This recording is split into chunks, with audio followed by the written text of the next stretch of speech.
और साथ में बेल आइकन को दबाना ना भूलें।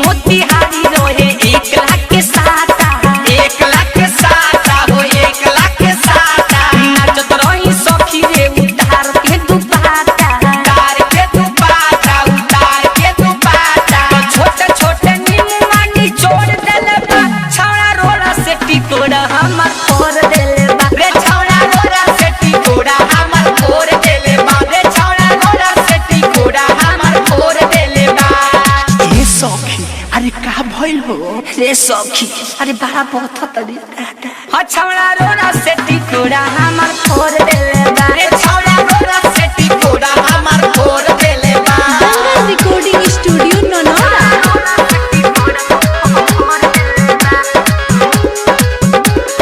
लोगे उ बोलवले देखा के पाना साही हो देखा के पाना साही भीतरी से मन सखी मानल हमर नाही मानल हमर नाही मन मानल हमर नाही हल्ला भनी त दुनु धके फोड़ देले बा छौड़ा रोरा से टिकोड़ा हमर फोड़ देले बा छौड़ा रोरा से टिकोड़ा हमर फोड़ देले बा रे छौड़ा रोरा से टिकोड़ा हमर फोड़ देले बा।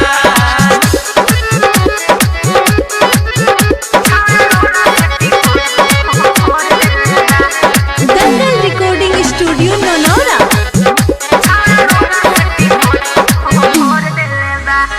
जो बना के बीच में जे जगे रहे फकिया हो जगे रहे फकिया ओही में खोस देले दुगो 10 टकिया हो दुगो 10 टकिया सिल है जवानिया के तोड़ देले बा छौड़ा रोरा से टिकोड़ा हमर फोड़ देले बा रे छौड़ा रोरा से टिकोड़ा हमर फोड़ देले बा छौड़ा रोरा से टिकोड़ा हमर फोड़ देले बा।